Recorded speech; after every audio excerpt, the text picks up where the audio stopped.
शुक्लांबरधरं विष्णुं शशिवर्णं चतुर्भुजं प्रसन्नवदनं ध्यायेत् सर्वविघ्नोपशान्तये। वसुदेवसुतं देवं कंसचाणूरमर्दनं देवकी परमानन्दं कृष्णं वन्दे जगद्गुरुं। नारायणं नमस्कृत्य नरं चैव नरोत्तमं देवीं सरस्वतीं व्यासं ततो जयमुदीरयेत्। अथ श्रीमद्भगवद्गीता। ओम श्रीभगवानुवाच क्लैब्यं मास्मगमः पार्थ नैतत्त्वय्युपपद्यते क्षुद्रं हृदय दौर्बल्यं त्यक्त्वोत्तिष्ठ परन्तप। जातस्य हि ध्रुवो मृत्युः ध्रुवं जन्म मृतस्य च तस्मादपरिहार्येऽर्थे न त्वं शोचितुमर्हसि।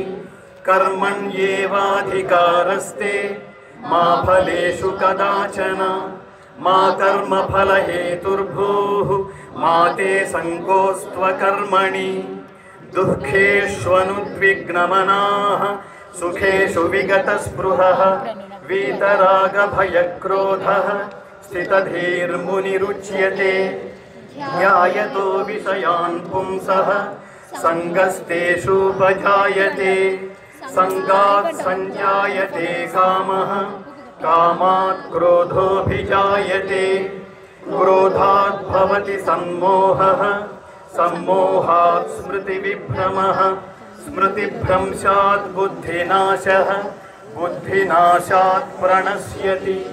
यद्यदाचरति श्रेष्ठः तत्तदेवेतरो जनः स यत्प्रमाणं कुरुते लोकस्तदनुवर्तते।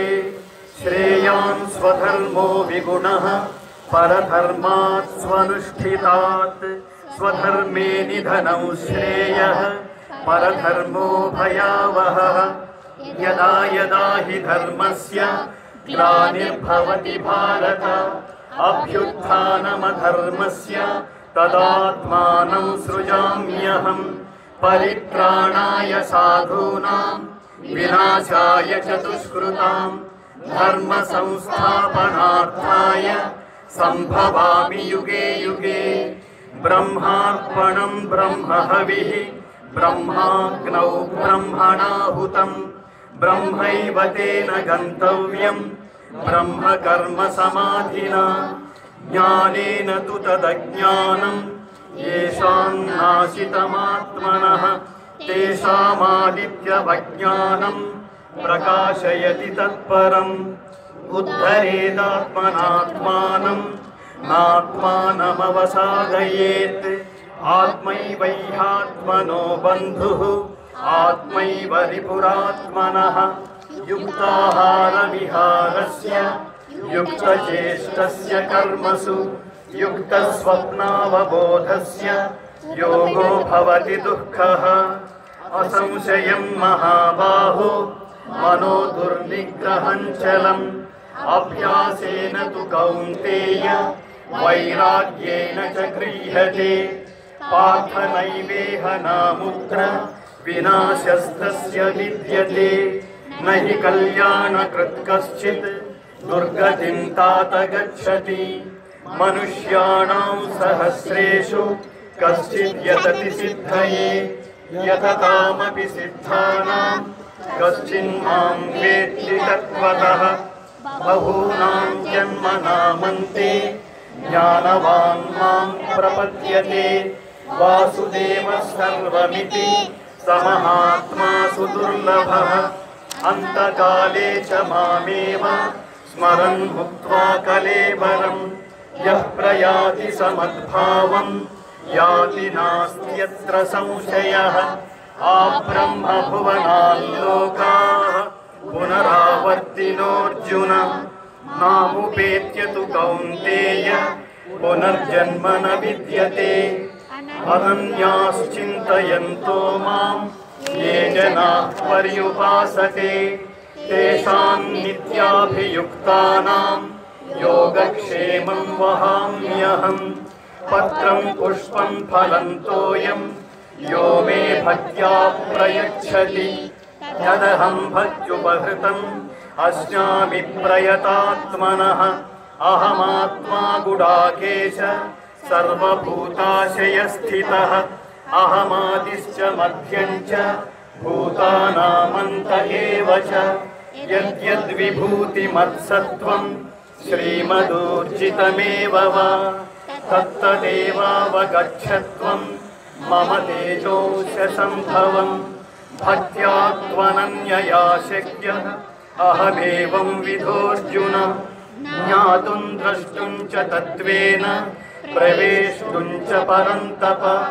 मत्कर्म कृन्मत्परमः मद्भक्तः सङ्गवर्जितः निर्वैरः सर्वभूतेषु यः स मामेति पाण्डव अद्वेष्टा सर्वभूतानां मैत्रः करुण एव च निर्ममो निरहङ्कारः समदुःखसुखक्षमी सन्तुष्टः सततं योगी यतात्मा दृढनिश्चयः मय्यर्पितमनो बुद्धिः यो मद्भक्तः स मे प्रियः सर्वतः पाणिपादं तत् सर्वतोक्षिशिरोमुखम् सर्वतः श्रुतिमल्लोकः सर्वमावृत्य तिष्ठति समं पश्यन् हि सर्वत्र समवस्थितमीश्वरम् न हि नश्चात्मनात्मानं ततो याति परां गतिम् अहं वैश्वानरो भूत्वा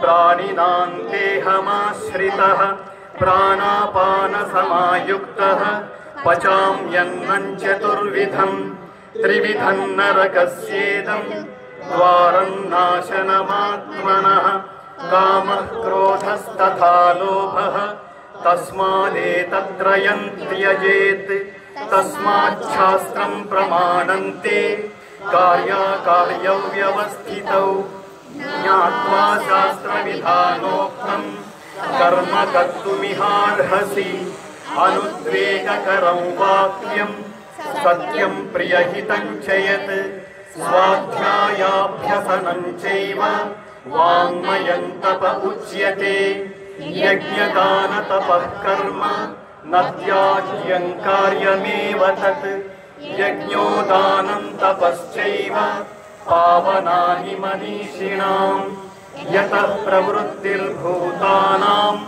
येन सर्वमिदं ततं स्वकर्मणा तमभ्यस्य सिद्धिं विन्दति मानवः सर्वधर्मान् परित्यज्य मामेकं शरणं व्रज अहं त्वा सर्वपापेभ्यः मोक्षयिष्यामि मा शुचः यत्र योगेश्वरः कृष्णो यत्र पार्थो धनुर्धरः तत्र श्रीर्विजयो भूतिः ध्रुवा నీతిర్మతిర్మమ. ఒకసారి ఇదంతా ఒక్కొక్క పదంగా చెప్తాను. ఈ ఒక్క శ్లోకం దీని ఏకశ్లోకి గీత అంటారు. మొత్తం 700 శ్లోకాల గీత ఫలం ఇది అని సంజయుడు ధృతరాష్ట్రుడికి నివేదించిన మహాద్భుతమైన శక్తివంతమైన శ్లోకం ఇది. ఒక్కసారి చెప్పండి.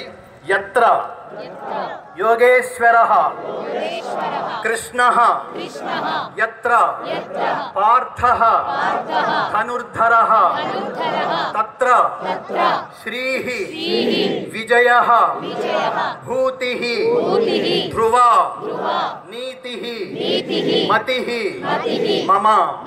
గుర్తుపెట్టుకోండి, ఎక్కడ యోగేశ్వరుడైన శ్రీకృష్ణుడు ఉంటాడో, ఎక్కడ ధనుర్ధారి అయిన అర్జునుడు ఉంటాడో, అక్కడ సంపద, విజయము, ఐశ్వర్యము, స్థిరమగు నీతి, అండర్లైన్, ఇవి శాశ్వతంగా ఉంటాయని చెప్తున్నాడు. భగవద్గీత నేర్చుకుంటే ఏం వస్తుందిరా అంటే, ఇద్దరికి అర్జునుడు కార్యసాధకుడు, శ్రీకృష్ణ పరమాత్మ జగద్గురువు. అంటే పురుష ప్రయత్నానికి దైవానుగ్రహం తోడైతే సర్వము విజయమే. భగవద్గీత అంటే విజయానికి 18 మెట్లని అర్థం. కాబట్టి గీత నేర్చుకుందాం, రాత మార్చుకుందాం, ఇంటింటా గీతా జ్యోతుల్ని వెలిగిద్దాం. భారతదేశంలో పుట్టినందుకు భగవద్గీత, తెలుగు రాష్ట్రాల్లో పుట్టినందుకు పోతన పద్యం నేర్పించి మన ఉనికిని చాటుకుందాం మిత్రులారా. చెప్పండి, జై శ్రీకృష్ణ, జై శ్రీకృష్ణ, జై శ్రీకృష్ణ. అలాగే ఈ వేదిక, ఇంత ఉత్తమోత్తమైన వేదిక, ఈ దేశం కోసం త్యాగం చేసిన, ఇటీవల వెళ్లిపోయిన భారతీయ త్రివిధ దళాల సైన్యాధ్యక్షులు బిపిన్ రావత్ గారికి, అలాగే మన తెలుగువాడైన లాన్స్ నాయక్ సాయి తేజకి అశ్రు నివాళులు అర్పిస్తోంది మిత్రులారా. ఇలాంటి వాళ్ళకి ఒకటి గుర్తుపెట్టుకోండి, మామూలుగా ఎవరైనా వ్యక్తులు మరణిస్తే చాలా మంది సెలబ్రిటీసు పెద్దవాళ్ళు అక్కడ నిలబడి క్రైస్తవ్యాన్ని, ఇస్లాంని గుర్తు చేసుకుంటూ ఏం కోరుతున్నారో తెలుసా? ఈ చనిపోయిన వ్యక్తికి ఆత్మకి శాంతి చేకూరాలని భగవంతుని ప్రార్థిస్తున్నాను అని ఒక అర్ధరహితమైన కోరిక కోరుకుంటున్నారు. ఎక్కడితో తెలుసా ఇది? May his soul rest in peace. గుర్తుపెట్టుకోండి, హిందువులు, భారతీయులు, సనాతన ధర్మజ్ఞులు అలా మాట్లాడరాదు, అలా కోరుకోరాదు. భగవద్గీత దాన్ని స్పష్టం చేస్తోంది. ఏమనో తెలుసా? నైనం చిందంతి శస్త్రాణి నైనం దహతి పావకః నచైనం క్లేదయంత్యాపః నశోషయతి మారుతః నశోషయతి మారుతః.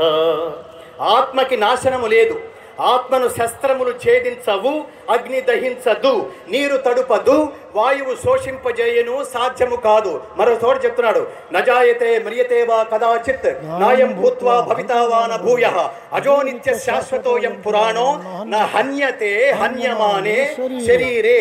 అంటే చంపబడేది శరీరమే కానీ ఆత్మ కాదు, ఆత్మ కాదు.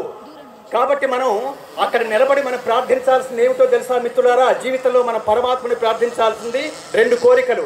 మనం జీవించి ఉన్నప్పుడు సద్బుద్ధిని, మనం పోతే సద్గతిని కోరుకోమని పరమాత్ముని ప్రార్థించాలి. అలా కోరుకోండి. ఎక్కడన్నా వెళ్ళిపోతే ఎవరన్నా ఈ మహాత్ముడికి సద్గతుల్ని ప్రార్థించమని పరమాత్ముని ప్రార్థిస్తున్నాను అనేది వాటి నుంచి విశ్వవ్యాప్తం కావాలి.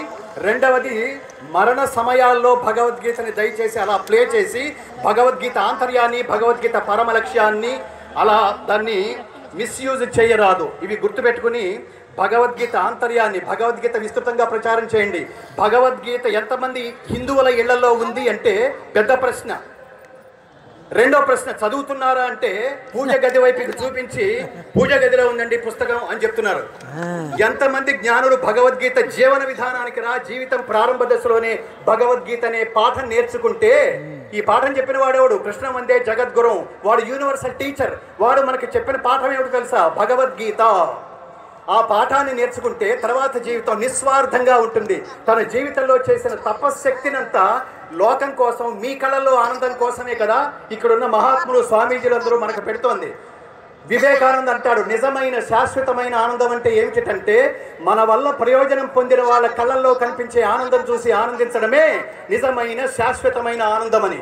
అలాంటి ఆనందాన్ని స్వార్థం లేకుండా మీరు నిరంతరం పొందుదురుగాక.